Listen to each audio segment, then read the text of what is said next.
ബ്രോസ്റ്റിൻ്റെ റെസിപ്പിയുമായിട്ടാണ് ഞാനിന്ന് വന്നിട്ടുള്ളത്. വീട്ടിൽ നമുക്ക് എങ്ങനെ സിമ്പിളായിട്ട് ബ്രോസ്റ്റ് ഉണ്ടാക്കാം എന്നുള്ളത് നമുക്ക് ഈ വീഡിയോയിലൂടെ നോക്കാം. പലർക്കും അറിയുന്ന ഒരു റെസിപ്പി ആയിരിക്കും ഇത്. ഞാൻ അറിയാത്തവർക്കായിട്ടാണ് കേട്ടോ ഈ റെസിപ്പി ഇട്ടിട്ടുള്ളത്. അപ്പോൾ ബ്രോസ്റ്റ് ഉണ്ടാക്കാനായിട്ട് ഞാനിവിടെ ഒരു ബൗൾ എടുത്ത് വെച്ചിട്ടുണ്ട്. ഈ ബൗളിലേക്ക് നമുക്ക് ചിക്കൻ പീസുകൾ ഇട്ട് കൊടുക്കാം. ഇപ്പോൾ ഞാനൊരു കിലോ ചിക്കനാണ് എടുത്തിട്ടുള്ളത്. തൊലിയോട് കൂടിയിട്ടുള്ള ചിക്കനാണ് എടുത്തിട്ടുള്ളത്. പിന്നെ ഞാൻ ചെറുതായിട്ടൊന്ന് കത്തി വെച്ചിട്ടൊന്ന് വരഞ്ഞു കൊടുത്തിട്ടുണ്ട്. മസാല അതിന് ഉള്ളിൽ പിടിക്കാൻ വേണ്ടിയിട്ടാണ്. അപ്പോൾ നമ്മൾ ഈ ബ്രോസ്റ്റ് ഉണ്ടാക്കുന്നത് ബ്രോസ്റ്റ് പൗഡർ യൂസ് ചെയ്തിട്ടാണ്. സിമ്പിളായിട്ടുള്ള ഒരു മെത്തേഡിലാണ് നമ്മൾ ഈ ബ്രോസ്റ്റ് ഉണ്ടാക്കുന്നത്. അപ്പോൾ നമുക്ക് ഈ ഒരു പൊടി ഉണ്ടെന്നുണ്ടെങ്കിൽ നമുക്ക് വീട്ടിൽ തന്നെ ബ്രോസ്റ്റ് ഈസി ആയിട്ട് ഉണ്ടാക്കാൻ പറ്റും. അപ്പോൾ ഞാനിവിടെ 5 സ്റ്റാറിൻ്റെ ബ്രോസ്റ്റ് പൊടിയാണ് എടുത്തിട്ടുള്ളത്.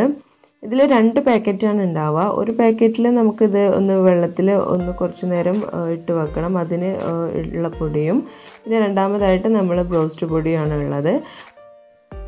അപ്പോൾ നമുക്ക് ആദ്യം ചെറിയ പാക്കറ്റിലുള്ള പൊടിയൊന്ന് ഇതിലേക്ക് ഇട്ട് കൊടുത്തിട്ട് കുറച്ച് വെള്ളം ഒഴിച്ചിട്ട് നമുക്കിതൊന്ന് കുറച്ച് നേരം വെള്ളത്തിലിട്ട് വെക്കണം, ചിക്കൻ പീസൊക്കെ.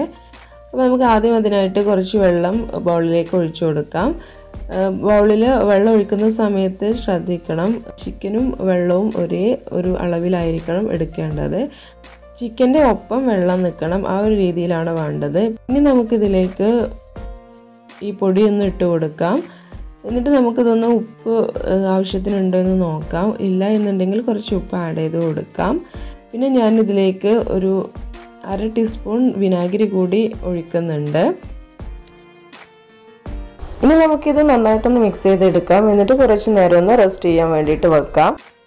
ഒരു 40-45 മിനിറ്റ് വരെ നമുക്കിതൊന്ന് റെസ്റ്റ് ചെയ്യാൻ വേണ്ടിയിട്ട് വെക്കാം. കുറച്ച് നേരം കൂടി വെക്കണം എന്നുണ്ടെങ്കിൽ ഫ്രിഡ്ജിലോട്ട് മാറ്റിയാൽ മതി. ഇപ്പോൾ ഏകദേശം ഒരു 45 മിനിറ്റ് കഴിഞ്ഞിട്ടുണ്ട്. ചിക്കനിലെ വെള്ളം ഒഴിവാക്കാൻ വേണ്ടിയിട്ട് ഞാൻ ചിക്കൻ പീസുകളൊക്കെ ഒരു അരിപ്പയിലോട്ട് മാറ്റിയിട്ടുണ്ട്. ഇത് കൂടുതൽ നേരം വെക്കേണ്ട ആവശ്യമൊന്നുമില്ല. ഒന്ന് വെള്ളം ഒഴിവാക്കിയതിന് ശേഷം ഒരു പാത്രത്തിലേക്ക് മാറ്റാം. ഇനി നമുക്ക് ഇത് ബ്രോസ്റ്റ് പൊടിയിൽ ഒന്ന് മുക്കിയെടുക്കണം. അതിനായിട്ട് ഞാനിവിടെ ബ്രോസ്റ്റ് പൊടി ഒരു പാത്രത്തിലേക്ക് മാറ്റിയിട്ടുണ്ട്. ഇനി നമുക്ക് ചിക്കൻ പീസുകൾ ഓരോന്നായിട്ട് ബ്രോസ്റ്റ് പൊടിയിൽ ഒന്ന് കവർ ചെയ്തെടുക്കണം. പൊടി ചിക്കൻ പീസിൽ എല്ലായിടത്തും ഒന്ന് നന്നായിട്ടൊന്ന് ആക്കി കൊടുക്കുക.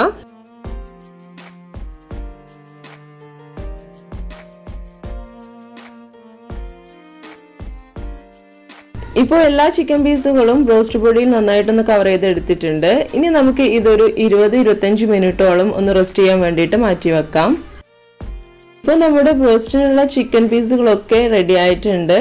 ഇനി നമുക്ക് ഇതൊന്ന് നന്നായിട്ടൊന്ന് എണ്ണയിൽ വറുത്ത് കോരണം. അതിനായിട്ട് ഞാനിവിടെ സദാ ഓയിലാണ് എടുക്കുന്നത്, വെജിറ്റബിൾ ഓയിലാണ് എടുക്കുന്നത്. ഈ ഓയിൽ നന്നായിട്ട് ചൂടാവുന്ന സമയത്ത് നമുക്കിതിലേക്ക് ഓരോ പീസുകളായിട്ട് ഇട്ട് കൊടുത്തിട്ട് നന്നായിട്ടൊന്ന് വറുത്ത് കോരണം. ചിക്കൻ മുങ്ങുന്ന അത്രത്തോളം ഓയിൽ ഇതിനായിട്ട് എടുക്കണം. ഇത് നന്നായിട്ട് 2 വശവും ഒന്ന് നന്നായിട്ടൊന്ന് മുരിഞ്ഞ് കിട്ടുന്നത് വരെ ഒന്ന് വറുത്തെടുക്കുക.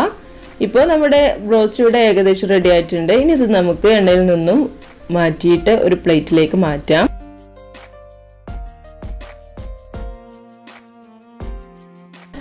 ഇത് വളരെ ഈസി ആയിട്ട് നമുക്ക് വീട്ടിൽ തന്നെ ഉണ്ടാക്കാൻ പറ്റുന്ന നല്ലൊരു ബ്രോസ്റ്റിൻ്റെ റെസിപ്പിയാണ്. അപ്പോൾ എല്ലാവരും ഈ ഒരു റെസിപ്പി ട്രൈ ചെയ്ത് നോക്കുക. നിങ്ങൾക്ക് ഇഷ്ടമായിട്ടുണ്ടെങ്കിൽ ലൈക്ക് ചെയ്യാനും ഷെയർ ചെയ്യാനും പ്രീവിയസ് വീഡിയോസൊക്കെ കാണാനും മറക്കരുത്. കൂടാതെ ഈ ഒരു ചാനൽ ഇതുവരെ സബ്സ്ക്രൈബ് ചെയ്യാത്തവരാണെങ്കിൽ തീർച്ചയായിട്ടും സബ്സ്ക്രൈബ് ചെയ്യാം കേട്ടോ. അപ്പോൾ നമുക്ക് അടുത്തൊരു വീഡിയോയിൽ പുതിയ റെസിപ്പിയുമായിട്ട് കാണാം. അതുവരെ ബൈ.